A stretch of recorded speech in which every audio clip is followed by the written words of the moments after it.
السلام علیکم. آج کا ہمارا ٹاپک ہے فورینسک سائنس. فورینسک سائنس ایسا علم ہے جو عدالتوں کو انصاف کرنے میں مدد کرتا ہے. یعنی عدالتوں کا کم سے کم وقت لگتا ہے اور وہ زیادہ بہتر فیصلے کر سکتے ہیں. کیسے کہ عدالتوں میں مادی شہادتوں کو یا واقعاتی شہادتوں کو پیش کیا جائے اور وہ اس کی بیس کے اوپر جو جسٹس کرتے ہیں اس ہیلپ کو ہم پولیس سائنس, سائنٹیفک ایڈ یا فورینسک سائنس کہتے ہیں. اب فورینسک سائنس کا استعمال پولیس کہاں کر سکتی ہے؟ پولیس کے لیے جو سب سے امپورٹنٹ ہے وہ ہے crime scene. Crime scene investigation جو ہے اس میں پولیس آفیسر کا قابل ہونا, ماہر ہونا بہت ضروری ہے. اب کرائم سین کیا ہے؟ ایسی جگہ جہاں پر کوئی بھی جرم سرزد ہوا ہو اسے ہم کرائم سین کہتے ہیں. کرائم سین سے ہمیں مادی شہادتیں بھی ملتی ہیں. کرائم سین سے ہمیں جرم کے ثابت ہونے کے بارے میں بہت زیادہ اور شہادتیں بھی ملتی ہیں. تو کرائم سین جو ہے وہ پولیس کی جو کرمنل انویسٹیگیشن ہے اس میں بہت اہم ہے. پولیس آفیسر کو کرمنل انویسٹیگیشن ہمیشہ سائنٹیفک طریقوں سے ہی نپٹانی چاہیے. اب سائنٹیفک طریقہ کار کیا ہے؟ سائنٹیفک طریقہ کار جو پولیس انویسٹیگیشن کا ہے اس میں اسپیکولیشن اور انالیسس کا بہت رول ہے کہ پولیس آفیسر کو اس میں اتنا ماہر ہونا چاہیے کہ وہ اپنے دماغ میں ایک اسپیکولیشن کریٹ کرے کہ جیسے فار ایگزامپل ہم کسی کرائم سین پر جاتے ہیں, وہاں ہم نے ایک ڈیڈ باڈی دیکھی. سب سے پہلے ہمیں یہ قیاس کرنا ہے کہ آیا یہ مرڈر ہے یا سوسائڈ ہے.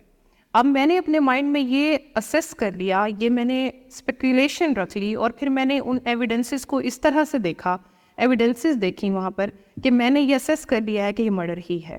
اب جو مجھے ایویڈنسز ملے مجھے اتنی اس میں مہارت ہونی چاہیے کہ مجھے جو وہ ایویڈنسز ملیں وہ جب میں پارسل بھیجوں اس کی جو رپورٹ آئے وہ بھی آپ کی اس قیاس آرائی کو ہی سپورٹ کرتی ہو کہ جو آپ نے سپورٹ کیا تھا آپ کو ایویڈنسز بھی اس سے ہی ریلیونٹ ملی ہیں.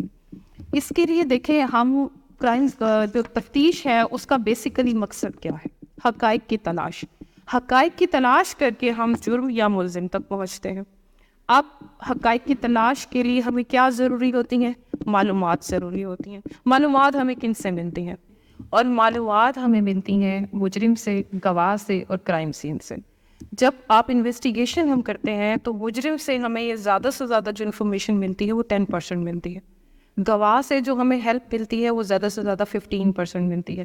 سب سے زیادہ ہمیں تفتیش ہوئی جو سپورٹ ملتی ہے, جو انفارمیشنز ملتی ہیں وہ کرائم سین سے ملتی ہیں, وہ 75% ہے. آپ دیکھیں کرمنل انویسٹیگیشن میں جہاں آپ کو ایویڈنسز 75% مل رہی ہیں کرائم سین سے, تو آپ خود اندازہ لگا سکتے ہیں کہ کرائم سین پڑھنا, اس کی انویسٹیگیشن کو سیکھنا کتنا ضروری ہے.